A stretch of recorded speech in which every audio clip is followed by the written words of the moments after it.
Today, I'm going to be walking you through how to train a binary classification machine learning model from scratch in Python with Keras. And if you are trying to learn deep learning, or if you program in general, I actually run a free community for Python developers with just over 1,000 members. It's completely free to join. I'd recommend checking it out. Top of the description. This is actually part of a course that I'm building out for deep learning, covering it extensively in detail. But yeah, let's get into it. So for this video, I'm going to be using the IMDB dataset, which is basically a dataset of IMDB reviews, all labeled either positive or negative. And the model we train is going to basically tell us, or be able to tell us after it learns, is this review positive or is this review negative? So the first step here is to load the data. We're just going to import it from Keras because this is one of the built-in datasets to the library. And then we're going to split it up into training data, training labels, testing data, and testing labels. We're also only going to take the first 10,000 most commonly used words in this case, because anything after that is probably just more obscure and specific to the review and will lead to overfitting very easily. So this is what one of the data samples looks like. It's just a bunch of numbers because the reviews are basically converted from words into number representations of that word so that we can have numerical data. We could actually use this code to reverse it into the actual review. So this first line right here is just getting the word index. This is converting it to a dictionary. Then right here, we're just basically converting those numbers into words and then printing it out. So the first review says this film was just brilliant. Casting, location, scenery, story, direction. Everyone's really suited.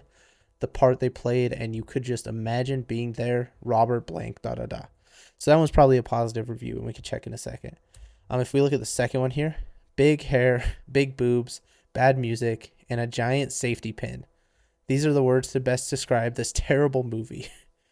Okay, so that one's probably negative. So if I run that, as you can see, this one is a positive movie, that first one we saw, and this second one is a negative movie because it was a 0. So positive is labeled as 1, negative is 0. So the next step is to prepare the data. Let me move my camera really quickly. So for this, we're going to multi-hot encode the data in order to normalize it so all the data is the same shape. The other reason we're going to do this is because it will standardize the input for the model, because models, generally, you don't want them, for just basic models, you don't want to pass in data of an arbitrary size. So the way that we're going to get around that is to basically multi-hot encode this, which just means that instead of the data looking like this, it's going to be a long list of zeros and then a 1 if that word is present in the data set, which isn't the best way always to deal with text data, but for our case, it works. So to do that, we're going to use NumPy. We're going to define this function here to vectorize the sequences, and we're going to take in a sequence. We're going to define that there's 3,000 or 10,000 dimensions because we defined earlier that we have 10,000 words. We're going to start it with zeros. So this starts with just 10,000 zeros. Then we're going to go through each element and then put a 1 there if it's present. Then we're going to return that. So we're just basically going to do that for xtrain, xtest, and then ytrain, ytest. And then also convert the ytraining and ytesting to float 32 values. Okay, so now this is what it looks like. As you can see, now it is an array of zeros and ones. 1 means that word is present. 0 means it is not. So the next thing we're going to do is build the model. In this case, we're just going to use a very simple model. Just 3 dense layers stacked on top of each other with an ReLU activation for the first 2, and then sigmoid for the end because it's good for binary classification. So to do that, we import Keras, then we import layers from Keras, and then we just sort of write out the model architecture like this. So now for our compilation step, we're going to be using RMS prop as our optimizer and binary cross entropy for our loss. So let me run that. So now what we're going to do is we're going to train our model, but first we're going to split off 10,000 samples for a validation set in order to monitor the performance. So the data set has 25,000 total, and we're going to take 10,000 of those just to use it to monitor while it's training, how well it's doing, so it never actually trains on that data. So that splits it out. Then here we have the main training loop. For this first one, we're going to be doing 20 epochs with a batch size of 512. Here we pass in the validation data, and then here is the train data. So if I run this,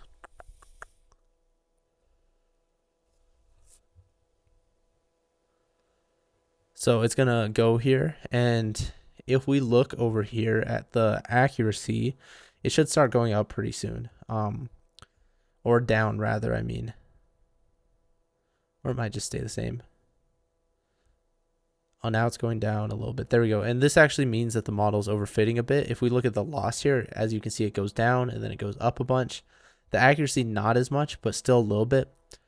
And that's actually what we're going to look for here. This code right here just basically plots the loss and the validation loss, so we can see where our model might be overfitting. So as you can see, after about 4 iterations, it starts diverging a lot. And that means that our model is learning too much on the training data and not generalizing well enough, which obviously we want to do if we want to classify just any movie review. So if I run this one shows the accuracy. So this one doesn't split as much, but still after 4, it stops going up and it just sort of stagnates and slowly dips, while the training one continues to go up. So that's just means that our model is overfitting. So now what we're going to do is we're just going to basically retrain with the right number of epochs, which is a very simple approach to overfitting. In this case, 4, since right around 4 is where it starts diverging. So if I run this, the model is going to train again, as you will see, very quickly for a model like this. And now we can just plot those two things again. As you can see here, it does not really overfit. Same thing with here. It just continues to get better. It maybe moves down a bit, but this is about the optimal training that we'll get for a simple model like this. Now we can actually use this model to predict never seen before values. So I actually have this code here that's going to do just that. Let me do number 6. So here we have a review, lavish production values and solid performances in the straightforward adaptation of Jane, something satirical, classical about the marriage game within blah, blah, blah. And this one's a positive review. So let's see.